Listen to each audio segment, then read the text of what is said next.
The radio crackled with static at 3:47 hours, somewhere over the Hindu Kush Mountains. Captain Reyna Ghost, Valdez adjusted her oxygen mask, the familiar weight of her helmet pressing against her skull as she maintained formation at 37,000 feet. Below, Afghanistan's jagged peaks cut through the pre-dawn darkness like broken teeth. Her F-15E Strike Eagle hummed with mechanical precision, twin engines pushing her through air so thin it barely seemed to exist. "Overlord, this is Talon 6, came the voice through her headset, tension bleeding through the encrypted channel. "We have eyes on the compound. Package is still hot, but we've got movement in the tree line. Looks like we're about to have company." Ghost's gloved fingers tightened on the stick.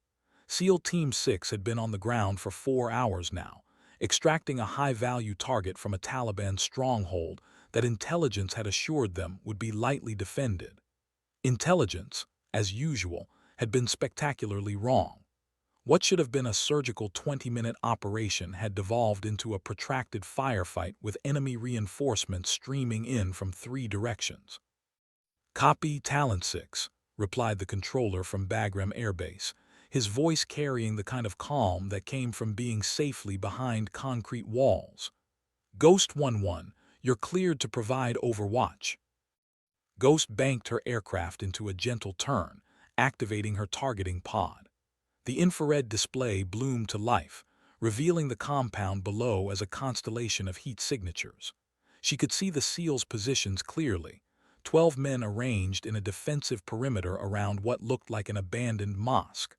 Beyond their circle of control, dozens of hostile contacts were converging like wolves drawn to wounded prey.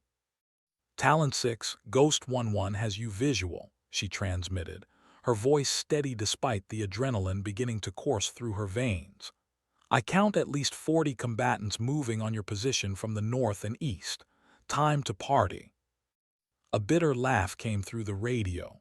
"Negative, Ghost. We've got friendlies too close for comfort. Just keep your eyes on us, Bird Lady. We'll call if we need the cavalry." Bird Lady. After 7 years of combat deployments, after proving herself in the skis over Iraq and Syria, after accumulating more air-to-ground kills than most of the hotshot male pilots in her squadron, she was still Bird Lady to the ground pounders. Ghost bit back her response and maintained her orbit, watching the tactical situation deteriorate by the minute. The enemy forces were coordinating their approach with disturbing efficiency, using the mountainous terrain to mask their movements. This wasn't a ragtag group of insurgents. This was a professional military operation. Someone had known the SEALs were coming, and someone had prepared a very warm welcome. "Talon 6, advise your extraction timeline," Ghost called down. "You're about to be outnumbered 4-1. The response that came back would haunt her for the rest of her life. "Ghost, we're not going anywhere. They've got us surrounded." The situation on the ground had escalated beyond anyone's worst-case scenario. Through her targeting pod, Ghost watched the Taliban forces complete their encirclement of the mosque compound. The SEALs were trapped in a stone building that offered decent cover but zero options for escape. Their original extraction point was now crawling with hostiles, and the backup landing zone was too far away to reach on foot while under fire. "Overlord Talon 6, came the strained voice of the SEAL team leader, Lieutenant Commander Marcus Reaper Sullivan. "We need immediate extract, but our primary and secondary LZs are compromised. We're taking heavy fire from all directions, and we've got 1 man down. Request immediate air support, danger close." Ghost felt her jaw clench. Danger close meant the enemy was so near to friendly forces that any air strike risked killing Americans along with the Taliban. It was the kind of mission that could end careers and haunt consciences, even when executed perfectly.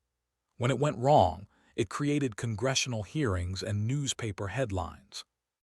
"Ghost 1-1, this is Overlord," came the voice from Bagram. "You are cleared to engage targets of opportunity, but maintain safe distance from friendly positions. We cannot afford blue on blue." "Roger, Overlord," Ghost replied, already calculating attack vectors in her head. Talon 6, I need you to mark your perimeter with strobes. Anything outside that boundary is fair game. Below, she watched as 4 infrared strobes began blinking in the darkness, creating a rough square around the mosque. The Taliban fighters were pressed in close. Some were less than 50 meters from the SEAL positions. This would require surgical precision. Ghost armed her 20 cannon and selected her first target, a group of insurgents positioned behind a stone wall approximately 70 meters northeast of the friendly perimeter. She rolled into a shallow dive, her F-15's engine screaming as she descended through 25,000 feet. Guns, guns, guns, she called over the radio, the traditional warning that meant cannon fire was inbound. The aircraft shuddered as her M61A1 Vulcan cannon spat depleted uranium rounds at 6,000 rounds per minute. The wall where the Taliban fighters had been hiding simply ceased to exist, replaced by a cloud of dust and debris. "Good hits, Ghost," shouted Reaper over the radio. "That took out at least 6 of them. We've got movement on the west side now. Looks like they're trying to flank us." Ghost pulled out of her attack run and began setting up for another pass. Through her headset, she could hear the constant chatter of automatic weapons fire, punctuated by the occasional boom of hand grenades. The SEALs were professional warriors, but they were running low on ammunition and options. Time was working against them. "Overlord Ghost 1-1, she transmitted. "I'm going to need more aircraft. 12 men can't hold that position indefinitely." The response from Bagram was not what she wanted to hear. "Negative, Ghost. All other assets are committed. You're it."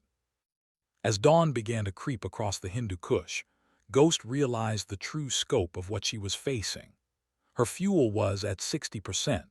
Her cannon ammunition was down to 400 rounds, and she was carrying only 2 AGM-65 Maverick missiles. Hardly enough firepower to eliminate 40-plus enemy combatants without risking the lives of the SEALs below. "Talon 6 Ghost 1-1, she called. "Give me an honest assessment of your situation." There was a long pause before Reaper's voice came back, calmer now than it had been all night. "Ghost, we've got 3 wounded, including 1 critical. We're down to maybe 30 minutes of ammunition at current rate of fire. The bad guys know we're hurt, and they're getting bolder. They just tried to rush the north wall." Ghost could see the aftermath of that assault through her targeting pod. Several bodies sprawled in the courtyard where the SEALs had cut them down. But the enemy was learning, adapting their tactics. The next assault would be coordinated from multiple directions simultaneously. "Roger that, Talon 6. I'm going to try something unconventional. I need you to trust me." "At this point, Bird Lady, I'd trust you with my mother's life." There was something different in Reaper's voice now, less condescension, more genuine respect. Combat had a way of stripping away pretense and revealing what people were really made of. Ghost had been providing precision air support for 6 hours straight, keeping the SEALs alive through skill and determination that few pilots could match. She keyed her radio to the emergency frequency, broadcasting in the clear rather than using encrypted channels. Any coalition aircraft, this is Ghost 1-1 declaring emergency. I have 12 friendly forces surrounded and under fire. Grid follows. November Delta 40 127 68 55. Immediate assistance required." It was a desperate gambit. Broadcasting their position unencrypted meant the Taliban would also hear it, but Ghost was betting that any Allied forces in the area would respond faster than the enemy could capitalize on the intelligence. For 30 seconds there was only static. Then, like angels singing, voices began to crackle through her headset. "Ghost 1-1, this is Viper 2-1. Flight of 4 F-16s, 15 minutes out." "Ghost 1-1, Razor 1-1, 2 A-10s, 20 minutes to your position." "Ghost 1-1, this is Paladin 6. AC-130 gunship inbound, ETA 12 minutes." For the first time in hours, Ghost allowed herself to smile. The cavalry was coming. She just had to keep the SEALs alive long enough for help to arrive. The next 10 minutes felt like 10 hours. Ghost continued her deadly dance above the compound, using her remaining cannon rounds to suppress Taliban positions and break up assault formations before they could coordinate their attacks. Each gun run required perfect timing and precision. Too high and her rounds would be ineffective. Too low, and she risked small arms fire from the mountainous terrain below. Through her headset, she could hear the SEALs' situation deteriorating. Their wounded teammate had stopped responding to medical treatment, and their ammunition was running critically low. Reaper's voice, when he transmitted, carried the flat tone of a man calculating odds he didn't like. "Ghost, they're massing for another push. I count at least 15 on the east side, moving in bounds." Ghost rolled her aircraft into another attack run, but her cannon clicked empty after a 2-second burst. She was down to her 2 Maverick missiles, precision weapons designed for hardened targets, not personnel in the open. Using them against infantry was like swatting flies with a sledgehammer, but desperate times called for desperate measures. "Rifle, rifle," she called, launching her first Maverick at a cluster of buildings where the Taliban had established a command post. The missile's warhead detonated with devastating effect, collapsing an entire structure and eliminating at least a dozen fighters.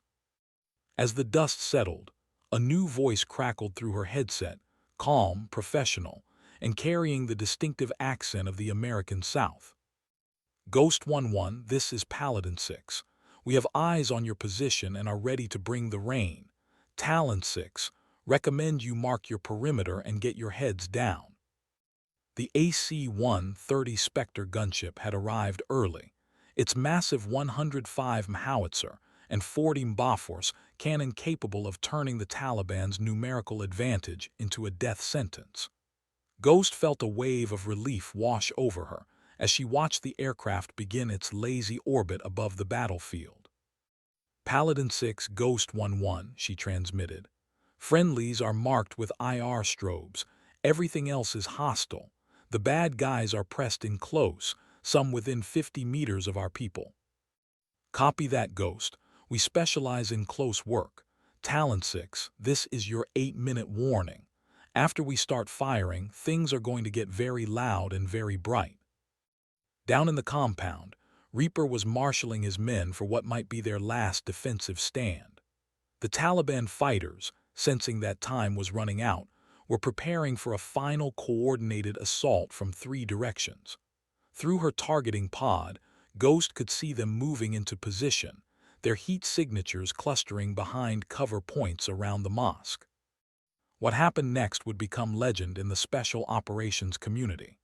As the first rays of sunlight painted the Hindu Kush peaks golden, the AC-130 opened fire with surgical precision that defied physics and probability. The Spectre's guns spoke with the voice of thunder, each round precisely placed to eliminate threats while leaving the SEALs untouched. Ghost watched in professional admiration as the gunship crew worked their deadly art, turning what had been an impossible tactical situation into a masterclass of precision firepower. "Holy shit," breathed Reaper over the radio. "These guys are artists." Within minutes, the Taliban assault force had been neutralized.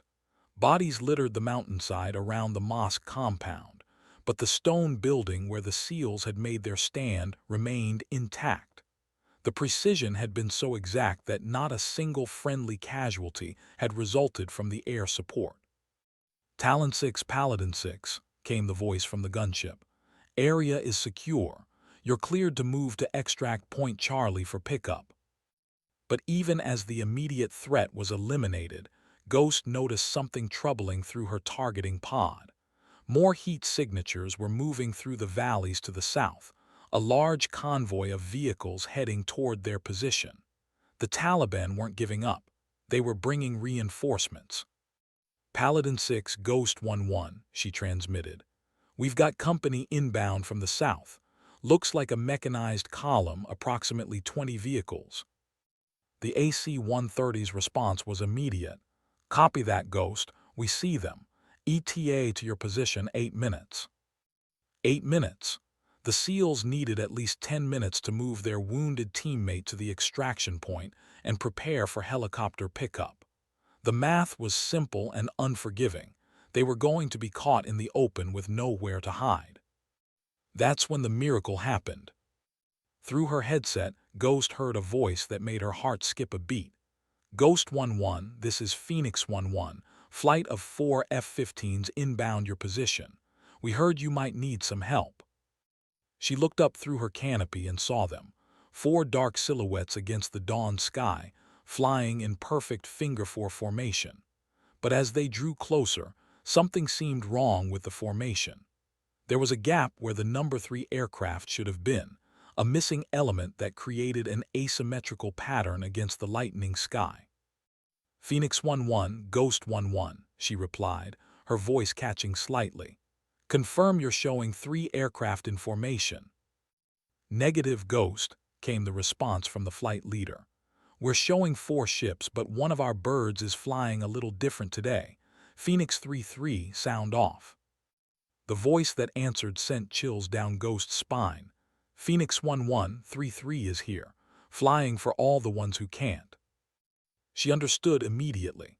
Phoenix 3-3 was flying the missing man formation, a tribute pattern where one aircraft flies alone, separated from the main formation to honor fallen comrades.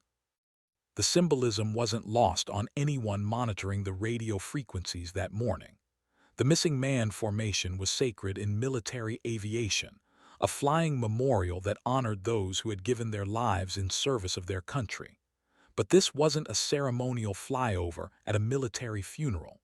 This was a combat formation, flying into harm's way while simultaneously paying tribute to the fallen. Phoenix Flight Ghost 1-1, transmitted Ghost, her voice thick with emotion she couldn't quite suppress. Welcome to the party. We've got a mechanized convoy inbound from the south, ETA 6 minutes. 12 friendlies moving to extract point. Copy that, Ghost, replied Phoenix 1-1. We're locked and loaded. Phoenix 2 and Phoenix 4 take the lead vehicles. Phoenix 3-3, you're with me on the trail elements. Let's make this count. Ghost watched as the 4 F-15s split into 2 elements, approaching the Taliban convoy from different vectors.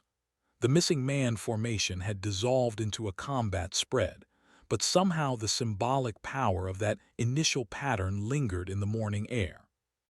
Below, Reaper was coordinating his team's movement toward the extraction point, carrying their wounded teammate on an improvised stretcher while maintaining security.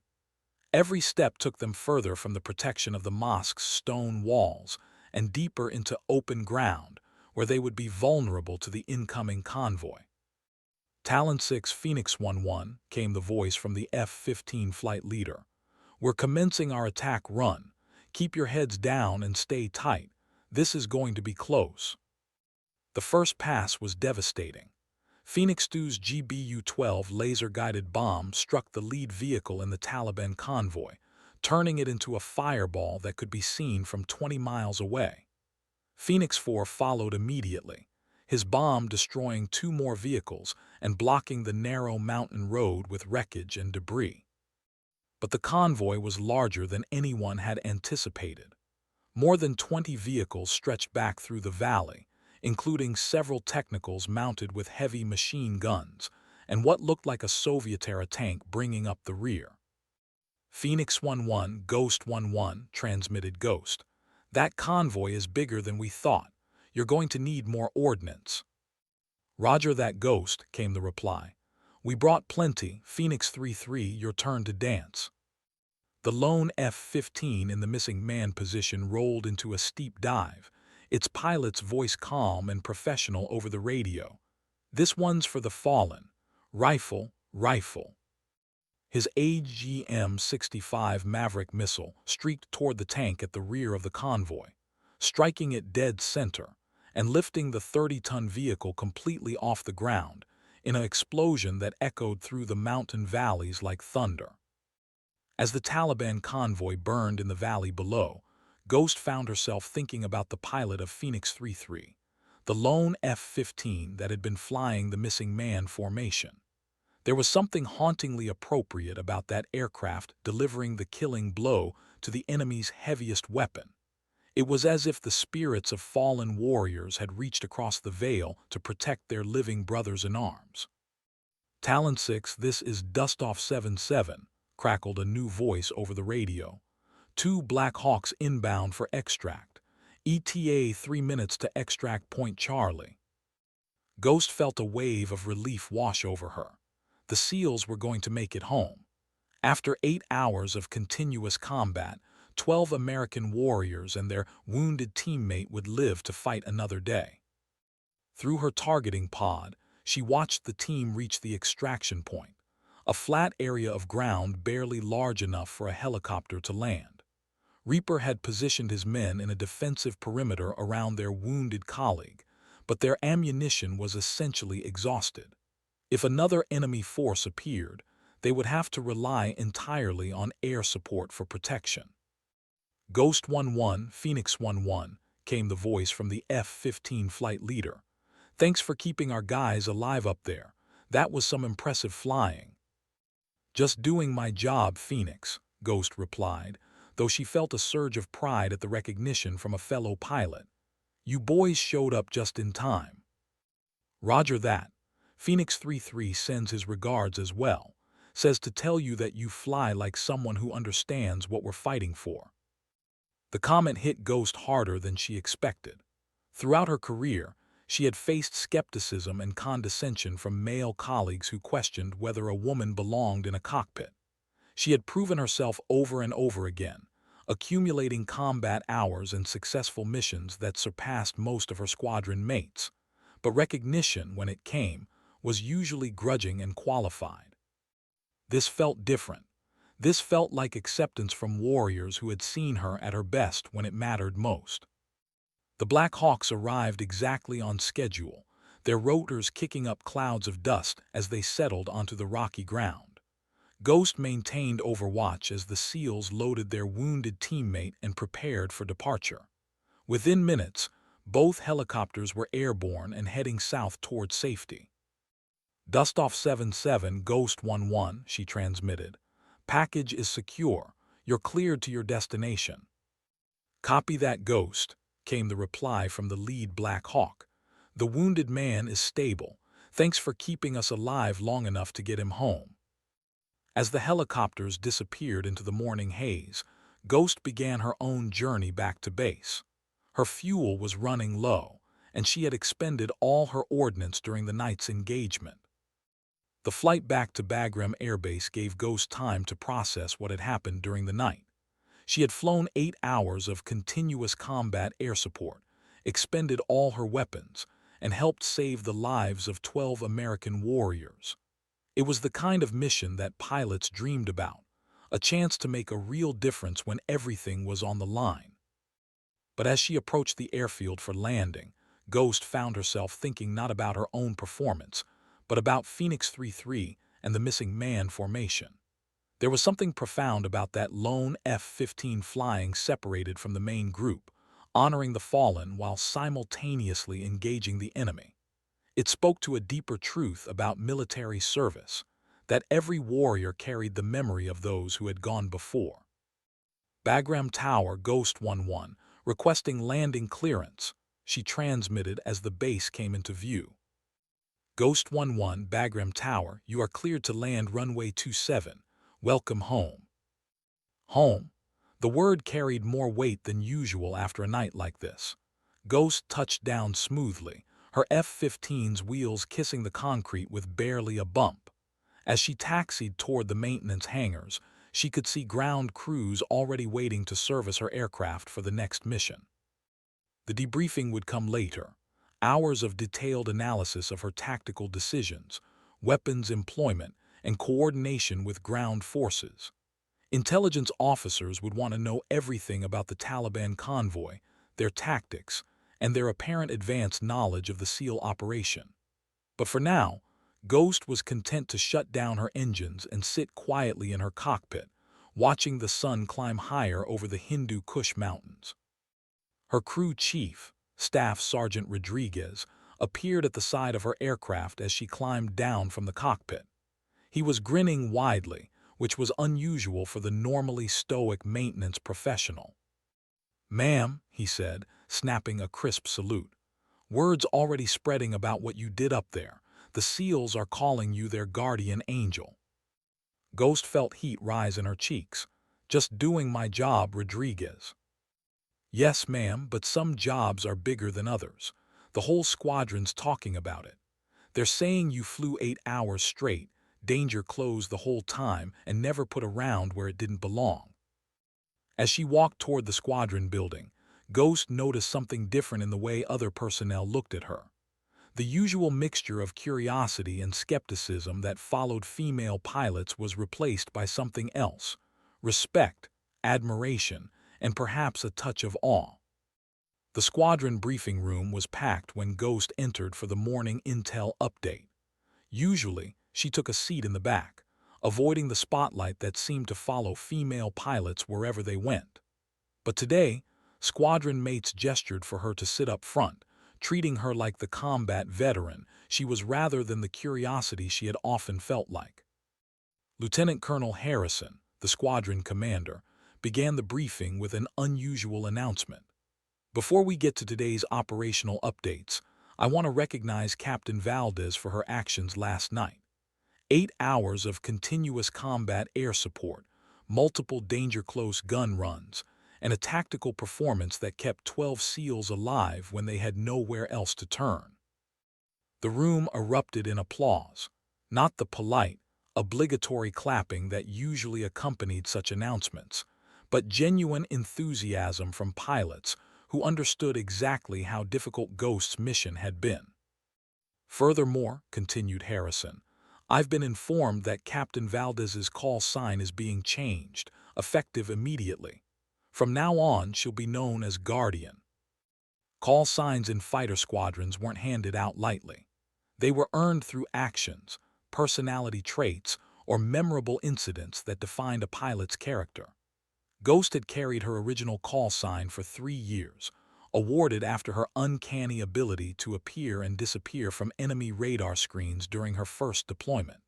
But Guardian spoke to something deeper, a recognition of her role as protector and shield for those who needed it most. As the briefing continued with updates on enemy activity and weather conditions, Guardian found her mind drifting back to the events of the previous night. The memory of Phoenix 3-3 flying alone in the missing man formation kept returning to her thoughts. There had been something almost mystical about that image, a lone fighter aircraft carrying the weight of remembrance while simultaneously delivering death to America's enemies.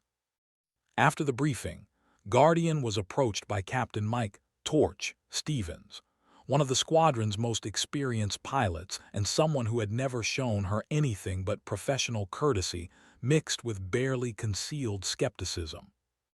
"Guardian," he said, using her new call sign for the first time, "I owe you an apology. I've been wondering if women really belonged in fighter cockpits. After what you did last night, I'll never wonder again." It was as close to a complete reversal as Guardian had ever heard from a pilot like Torch. She nodded acknowledgement, unsure how to respond to praise that felt both overdue and overwhelming.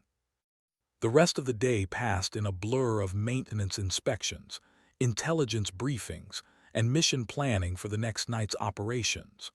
But as evening approached, Guardian found herself walking out to the flight line, drawn by an impulse she couldn't quite explain. The flight line at Bagram stretched for nearly a mile, home to dozens of military aircraft ranging from massive C-130 cargo planes to sleek F-16 fighters. Guardian walked slowly among the parked jets, her boots clicking against the concrete as she processed the events of the last 24 hours. Her F-15E sat in its assigned parking spot, already refueled and rearmed by the maintenance crew. Staff Sergeant Rodriguez had done his usual meticulous work, every surface cleaned, every system checked, every weapon properly loaded and safetied. The aircraft was ready for another night of combat, another opportunity to project American air power into the mountains of Afghanistan. But as Guardian stood beside her jet, she found herself thinking about the bigger picture. How many more nights like the previous one lay ahead? How many more desperate radio calls from ground forces surrounded and outnumbered? How many more opportunities to prove that she belonged in this warrior brotherhood? "Impressive machine," came a voice from behind her. Guardian turned to see an Air Force colonel she didn't recognize, an older man with gray at his temples and the kind of weathered face that spoke of decades in military aviation. His name tape read Morrison, but she had never seen him around the squadron. "Yes, sir," she replied. "Best air-to-ground platform in the inventory." "I'm not talking about the airplane, Captain," Morrison said with a slight smile. "I'm talking about the pilot. Word of your performance last night has reached some very high levels. The Pentagon is paying attention." Guardian felt a familiar mixture of pride and apprehension. Pentagon attention could mean career advancement, but it could also mean increased scrutiny and pressure to perform at levels that might not be sustainable. "Sir, I was just doing my job," she said. "Your job," Morrison repeated thoughtfully. "Do you know what your job really is, Captain Valdez?" The question caught her off guard. "Sir, your job isn't just to fly fighter aircraft or drop bombs on enemy targets," Morrison explained. "Your job is to represent the finest traditions of American military aviation, to prove that our values, courage, competence, dedication, transcend gender, race, or any other artificial barrier that small minds might construct." He paused, studying her face in the fading light. "Last night, you didn't just save 12 SEALs. You advanced the cause of every woman who will ever want to serve her country in combat. You proved that when Americans are in trouble, it doesn't matter who comes to help them, only that someone does." The colonel's words hit Guardian harder than any enemy fire she had ever faced. Throughout her career, she had focused on proving herself as an individual pilot, hoping that competent performance would eventually overcome prejudice and skepticism. As Colonel Morrison walked away, leaving Guardian alone with her thoughts and her aircraft, she began to understand the true weight of what had happened the previous night. The successful mission hadn't just been about tactical competence or weapons employment. It had been about breaking down barriers that had stood for generations. She thought about all the young women currently serving in various military roles, wondering if they would ever have the opportunity to prove themselves in combat. She thought about future generations of female pilots who might face less skepticism because of missions like the one she had just flown. But most of all, she thought about Phoenix 3-3 and the missing man formation. That lone F-15 flying separated from the main group had carried the memory of fallen warriors into battle, honoring their sacrifice while continuing their mission. In a way, Guardian realized she was flying her own version of the missing man formation, representing all the women who had wanted to serve in combat roles but had been denied the opportunity. The next morning brought new intelligence about Taliban movements in the region. The enemy had been badly damaged by the previous night's engagement, but they were already adapting their tactics and preparing for future operations. The war in Afghanistan continued, relentless and unforgiving. During the mission briefing, Guardian was assigned to lead a 4-ship formation of F-15s on an armed reconnaissance mission in the same area where the SEAL extraction had taken place. Intelligence reports suggested that the Taliban were moving weapons and personnel through the mountain passes, trying to rebuild their operational capacity. "Guardian, you'll be flight lead," announced Lieutenant Colonel Harrison. "Take torch, Viper, and hammer with you. Rules of engagement are standard. Anything that shoots at you is fair game, but watch for civilians." Leading a 4-ship formation was a significant responsibility, one that reflected the squadron's new confidence in Guardian's tactical abilities. As she walked out to her aircraft, she felt the weight of command settling on her shoulders like a familiar jacket. The mission began routinely enough. Guardian's flight took off just after sunset, climbing into the thin mountain air as they headed toward their assigned patrol area. The radio chatter was professional and relaxed, four experienced pilots working together with the kind of easy competence that came from years of training and combat experience. But as they approached the target area, Guardian noticed something unusual on her radar display. Multiple aircraft contacts were showing up to the north, flying in a formation pattern that seemed oddly familiar. "Guardian Torch," came the voice of her wingman. "You seeing what I'm seeing on scope?" "Roger that, Torch." Four contacts flying in finger four formation. As Guardian's flight drew closer to the unknown aircraft, the radio crackled with an unexpected transmission. "Guardian 1-1, this is Phoenix 1-1. Good to see you again." It was the same F-15 flight that had arrived during the SEAL extraction, flying in the same formation pattern that had made such an impression the previous night. But as Guardian looked up through her canopy, she noticed something that made her heart skip a beat. Phoenix 3-3 was still flying the missing man position, separated from the main group, alone in the darkening sky. The symbolic formation that had honored fallen warriors during combat was continuing into this new mission, as if the tribute had become a permanent part of the flight's identity.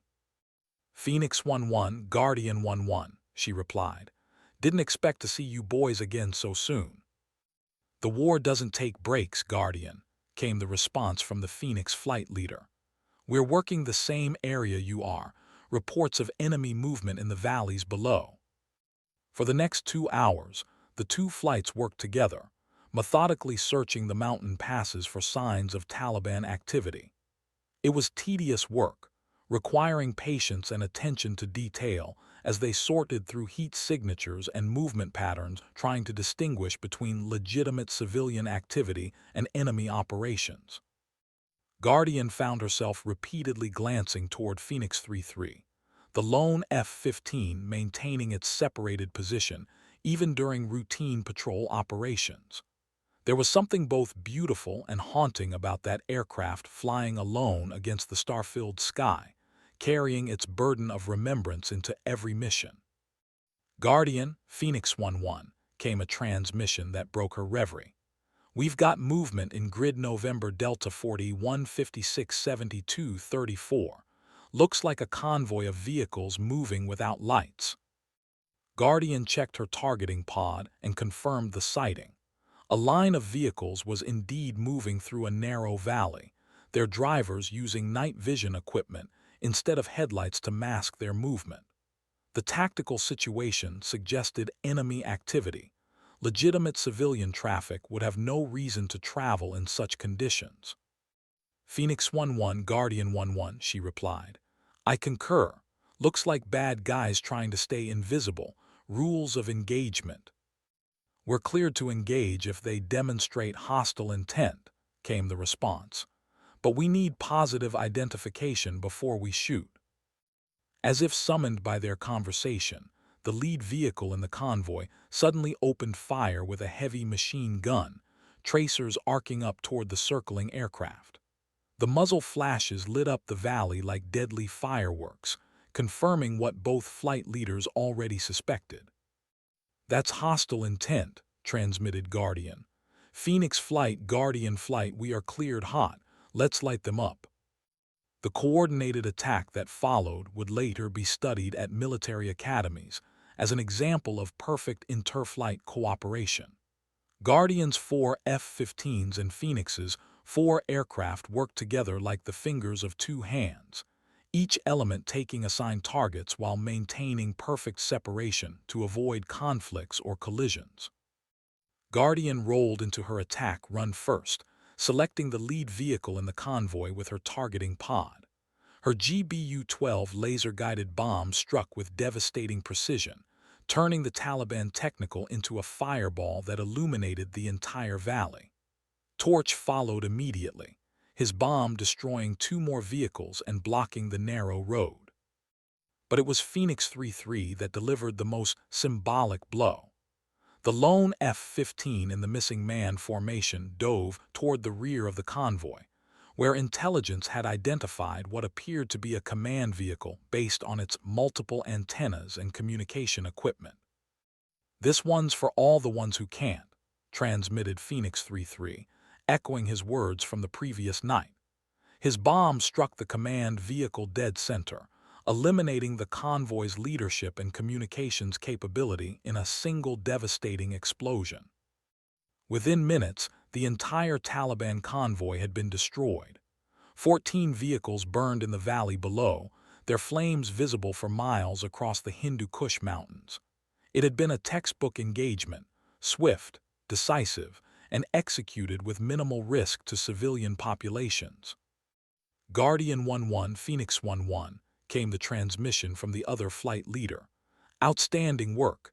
That convoy won't be threatening anyone else." "Roger that, Phoenix," Guardian replied. "Your 3-3 sure knows how to make a statement." There was a pause before Phoenix 1-1 responded, his voice carrying a tone Guardian hadn't heard before, something between pride and sorrow. "Guardian, Phoenix 3-3 isn't just making statements," he said quietly. "He's keeping promises." The cryptic comment stayed with Guardian as both flights headed back to their respective bases. There was clearly more to the story of Phoenix 3-3 and his permanent missing man formation, but military protocol and respect for privacy prevented her from asking direct questions. As Bagram Air Base appeared on